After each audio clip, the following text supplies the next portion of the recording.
Keep learning the Tom Daniel Show. Keep listening,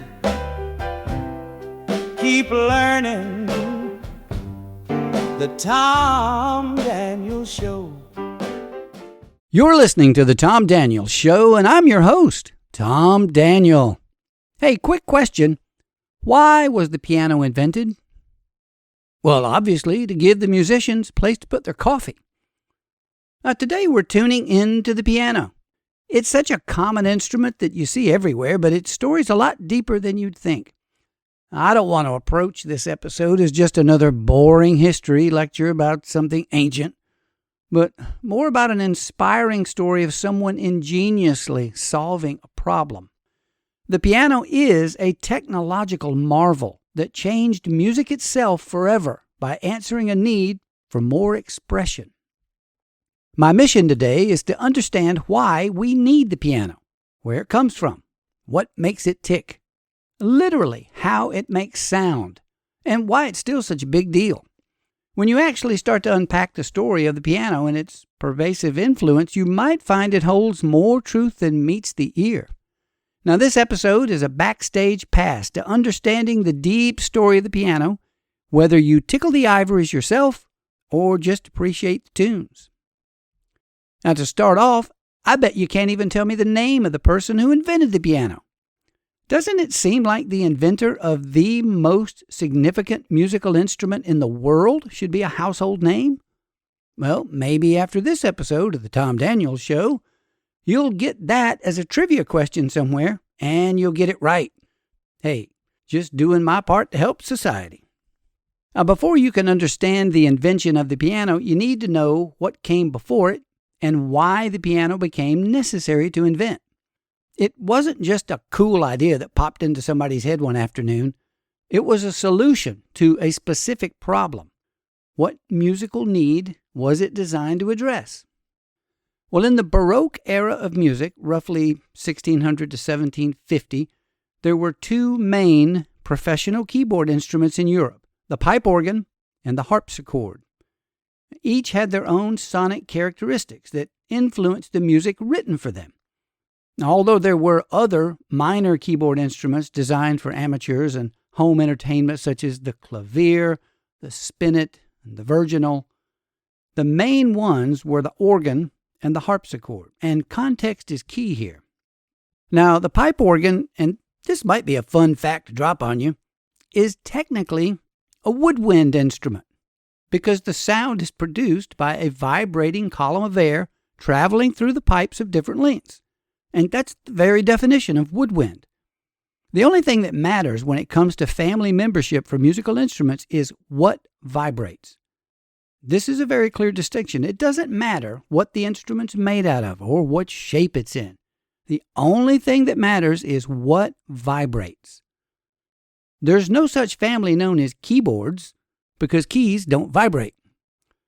On a pipe organ, the keyboard is just a control panel. It's the air that vibrates, so it's a woodwind. Most other instruments with a keyboard go into the string family.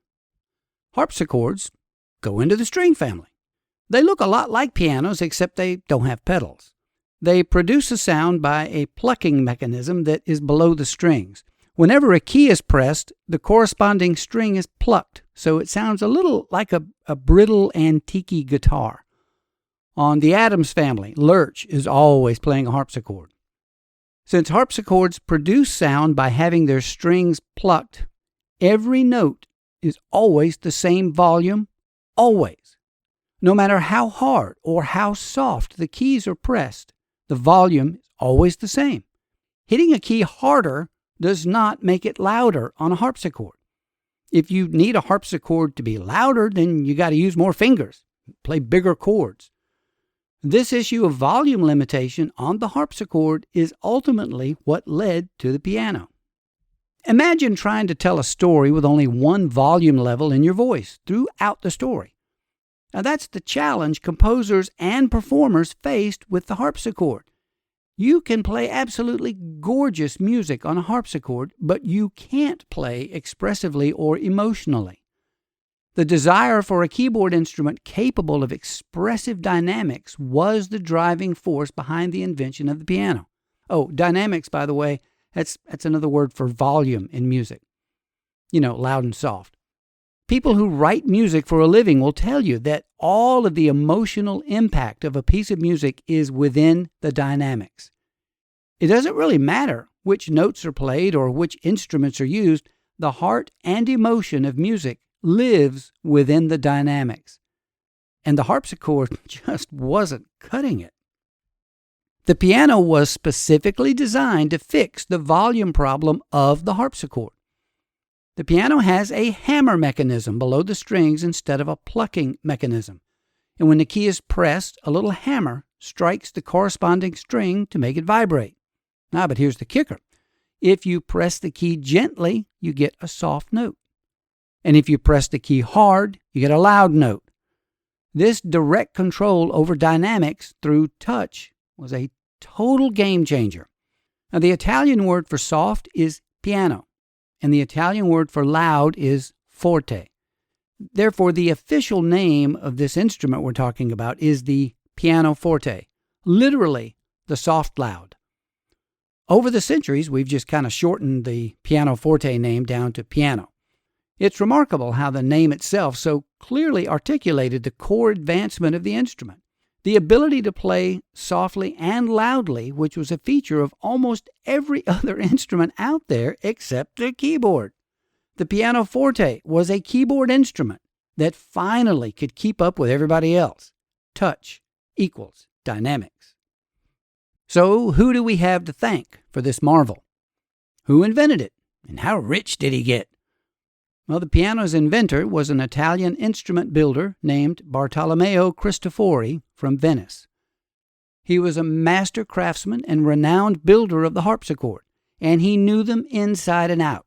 And in 1709, Cristofori replaced the plucking mechanism inside a harpsichord with a hammer mechanism of his own design. When the key was pressed, as I described earlier, a hammer would strike upward from below the string and make it vibrate. The harder you pressed, the louder the note. Now, Cristofori called his new invention the forte piano, or the loud soft. It represented his genius for understanding the technology he was able to envision and then engineer such a radical departure in sound production. You know, it's one thing to think of what needs to happen, but it's a totally different thing to be able to pull it off yourself. For the most part, nobody liked it. It was not a smash hit. Plus, it had a serious design flaw, kind of a technical hiccup. The hammer bounced off the strings and did not settle back into place quickly enough to allow the musician to play several repeated notes of the same pitch. The path from initial concept to fully functional and accepted product is often filled with challenges and refinement. So, back to the workbench for old Cristofori. Now, by the way, why didn't Cristofori ever get invited to wild parties? Well, because every time things got loud, he figured out a way to quieten them down. Now, finally, in 1726, Cristofori rolled out version 2 of his new instrument with the design flaw fixed by the addition of a small piece of metal called a backcheck. He flipped the name on his invention to the pianoforte. Okay, I just said the most amazing thing I've said this entire episode. This man invented a machine in 1726 that we still haven't improved after 300 years. The fundamental mechanism that makes a piano work has not changed. We're still using Cristofori's exact design. Oh yeah, the materials have changed, and they've got synthetic materials and plastics, but the core design is still exactly the same.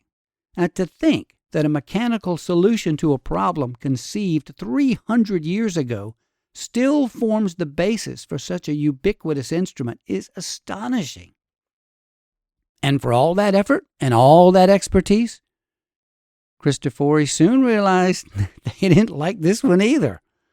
Now, despite great fanfare and anticipation, His new instrument just did not catch on in his native Italy, and he died never knowing how gigantic his pianoforte would become. Was it just a resistance to change, do you think, or a difference in touch? Or was the sound of those early prototypes too inferior from the harpsichord? Yeah, it could have been a mix of things, musical taste. Maybe the early ones were too finicky. I don't know. Thankfully, the concept didn't die with Cristofori, and he did not take the piano to his grave. Now, after his death, a German builder named Gottfried Silbermann got his hands on a Cristofori piano and reverse-engineered the hammer mechanism, which is officially, by the way, called the action. Once he'd broken down the action, he rebuilt it, and then started building pianos of his own, copying Cristofori's hammer design. The capital of the music world in that time was Vienna, and they loved the piano in that city. They recognized the expressive potential, and they bought it like crazy.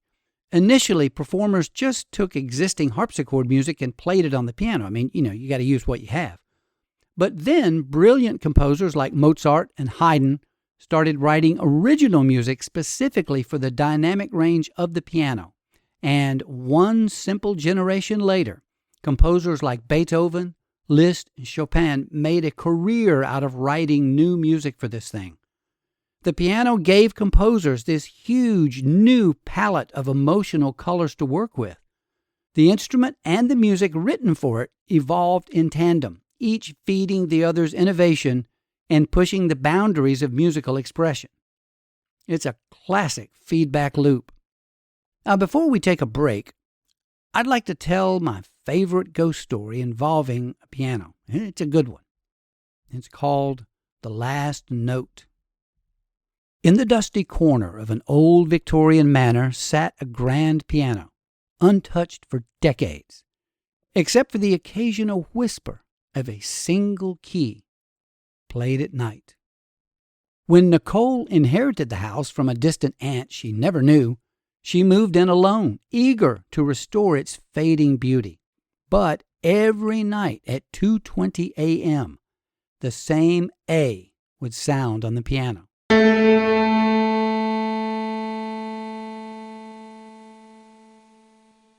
Just once, perfectly tuned, always the same. Curious and unnerved, she brought in a piano tuner, and the man was pale when he arrived, and even more pale when he opened the lid. "These strings," he said, they're tuned too perfectly, almost unnatural." Well, that night, Nicole stayed up, eyes fixed on the piano. 2:20 a.m. The A rang out just once.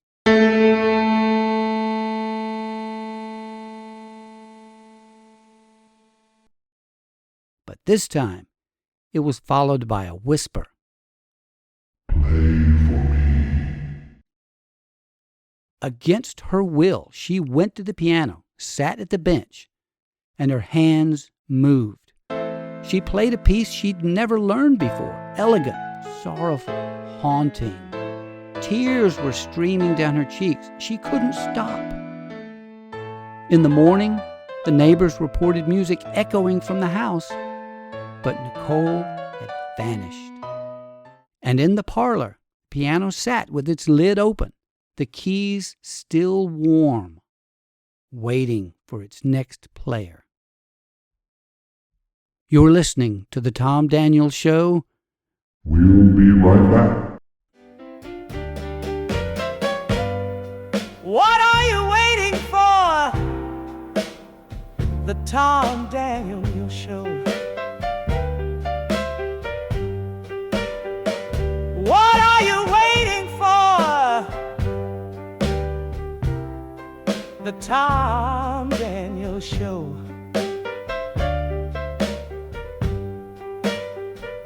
What are you waiting for? The Tom Daniels Show.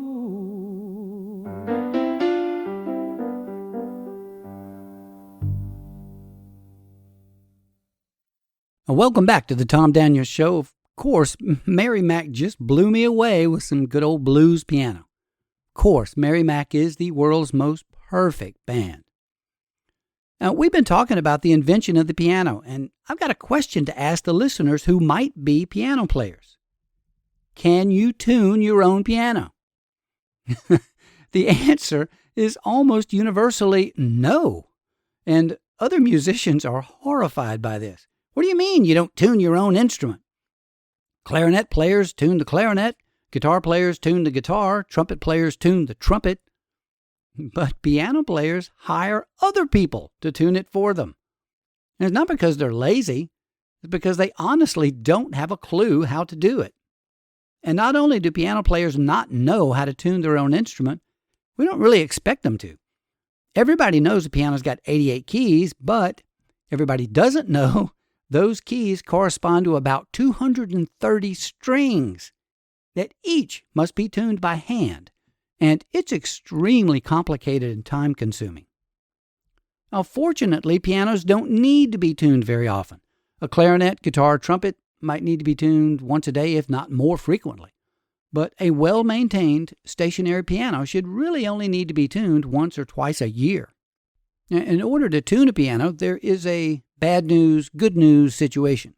Now, the bad news is that there's nothing automatic about the process. There's nothing electronic or digital, no button to push, no app to use. It has to be done the old-fashioned way, which is physically with a human touch using human judgment. And it takes time. Basically, strings inside the piano are loosened and tightened, which lowers and raises the pitch until it sounds right. And now, here's the good news. You don't have to take anything apart. Nothing has to be disassembled and broken down. There's no major surgery required to tune a piano. All you got to do is open it up, access the strings, just start tuning. Now, weather has a dramatic effect on a piano's tuning. Heat and humidity are notorious, and they can easily cause strings to loosen and tighten on their own, which knocks it out of tune. What is an acoustic piano? Well, an acoustic piano is any piano that produces a sound by vibrating strings, as opposed to an electric piano, which doesn't have strings. Now, technically, a piano is a string instrument, but it's also technically a percussion instrument, because a hammer strikes the high tensile strings to make it vibrate. So a piano is kind of both string and percussion. And of course, the string is not a fabric string. It's not like a kite string or anything. It's a piece of metal wire, a long wire. Now, there are two basic types of acoustic piano, the grand and the upright. And the difference has to do with string direction. A grand piano looks like a long table, and the strings inside are horizontal and parallel to the floor.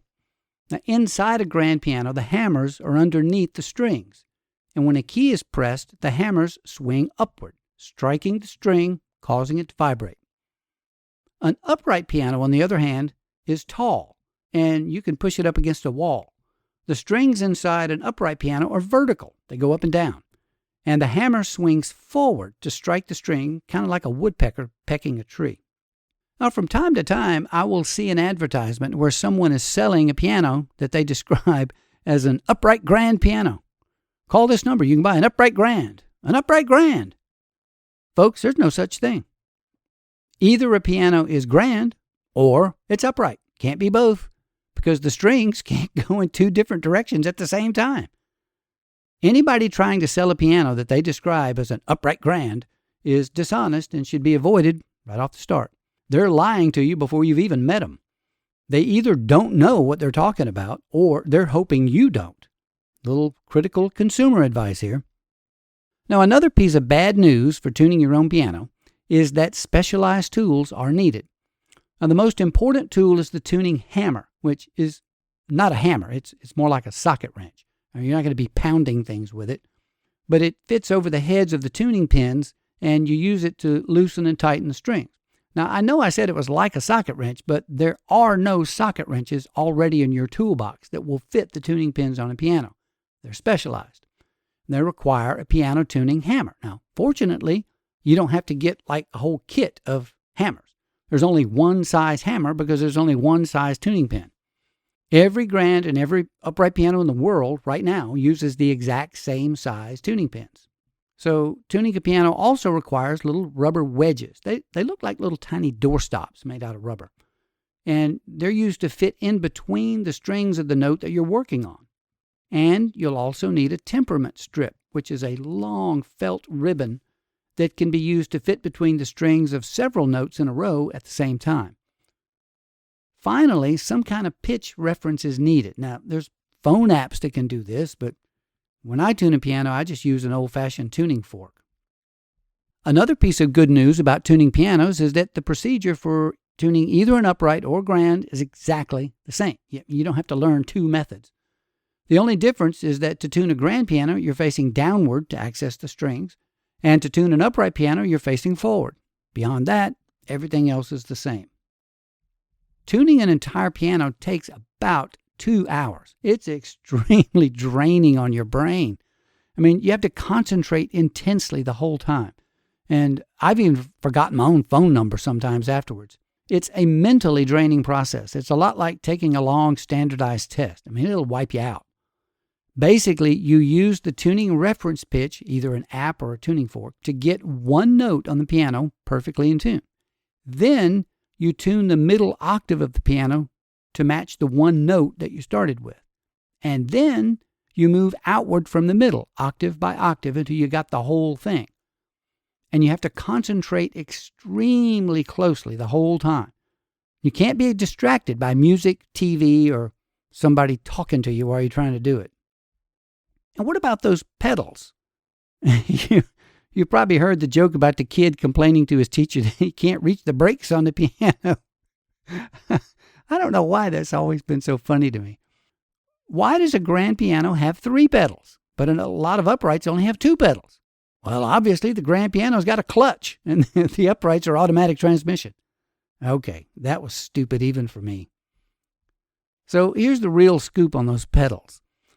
If you recall the way a piano works, if you press a key, the hammer strikes the string, causing it to vibrate. But if you let go of the key, the sound stops, because a small felt pad, known as a damper, falls back in place on the string and stops it from vibrating. And by the way, it's called a damper because it dampens the vibrations. But trust me, nothing is getting wet inside the piano. The natural resting position for any piano is for all the dampers to be touching the strings until a key is pressed. However, what if you needed one note to keep ringing after you let go of the key? That's what the right pedal is for on a piano. It's called the damper pedal. When you push that pedal, all the dampers come off all the strings at the same time, and every note you play after that keeps ringing until you let go of the pedal. The left pedal is called soft pedal, and when this pedal is pushed, the whole piano gets slightly softer in volume. It's not dramatic, it's just a little bit. The mechanism is different depending on whether it's an upright or a grand. The grand piano's soft pedal essentially shifts the entire hammer action on the inside slightly off center, so that the hammers are striking only one string for each pitch instead of 3. One string obviously makes a softer sound than 3 strings. And that's also why the soft pedal is sometimes called the una corda pedal, or literally the one-string pedal, una corda. On an upright piano, one of 2 things might happen with that left pedal. Either the hammer action gets shifted slightly closer to the strings so the pianist doesn't have to press hard on the keys and may play softer, or a long veil of thin felt fabric falls down into place between the hammers and the strings, causing it to sound softer. Now, anybody could sit down at either an upright or grand and simply fiddle with the pedals and kind of figure out on your own that the right one causes it to ring and the left one causes it to get softer. That's not rocket science. But that middle pedal on a grand piano is a mystery. There's not much chance you'll ever figure that one out on your own, so here's the secret. The middle pedal is called the sostenuto pedal, and it solves a problem caused by the damper pedal, the right pedal. Now, if you recall, when you push the damper pedal, all the dampers come off all the strings, and every key you push after that rings with all the keys you keep pushing. Now, what if you only needed 4 or 5 keys to keep ringing, while some notes after that should be short and cut off? See, if you push the damper pedal, you can't have any short, cut-off notes as long as you're holding the pedal down. So that's what the middle pedal actually does. If you press some keys, then press the middle pedal, you can let go of those keys and they'll keep ringing. But every key you press after that will be short and cut off. It's really a specialized thing. I mean, the need for it doesn't come up a lot, but it's there for those specific instances when that kind of effect is necessary. Upright pianos don't really have a pedal that fulfills that function. They're either missing the pedal entirely and they only have 2 pedals instead of 3, or they have a middle pedal that's mostly decorative and not really functional. Now, if you ever need to hire a piano teacher, ask them what the middle pedal does. If they can't explain it, find yourself a different piano teacher. What did the 3 piano pedals say during their group therapy? Well, the damper pedal said, "I just can't let go." The sostenuto pedal said, "I only support the ones I choose." And the soft pedal whispered, "I'm not myself when things get heavy." All right, before things get too silly, let me finalize and wrap up this episode. At least now you know the name of the person that invented the piano, Cristofori. Also, you know the difference between an upright and a grand, and you know what the pedals are for. I know I keep saying this, but I am still struck by the enduring brilliance of a machine from 1726 and how its core design remains so consistent and its cultural impact so profound over 3 centuries. I hope I was able to give you a glimpse into this awesome instrument, from its amazing history to some surprising bits you might not have known, along with a ghost story and some really bad jokes. Okay, I got one more. What do you call a laughing piano? A Yamaha. Thank you, everybody. This has been the Tom Daniels Show. Keep listening. Keep learning.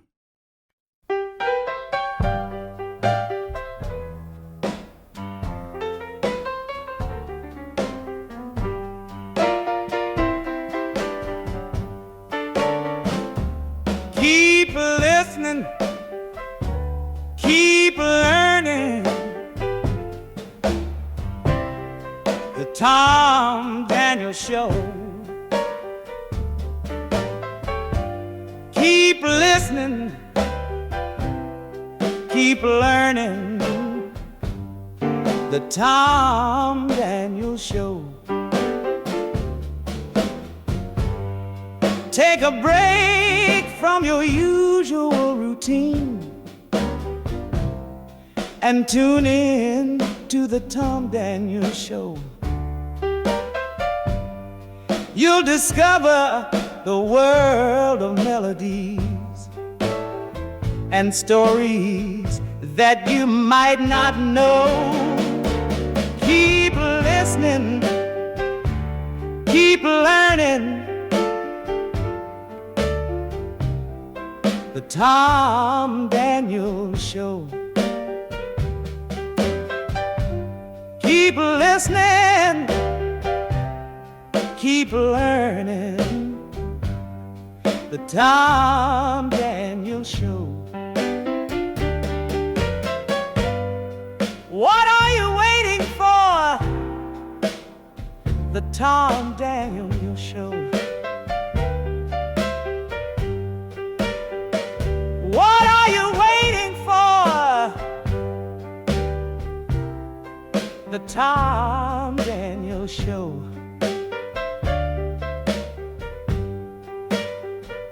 What are you waiting for? The Tom Daniels Show.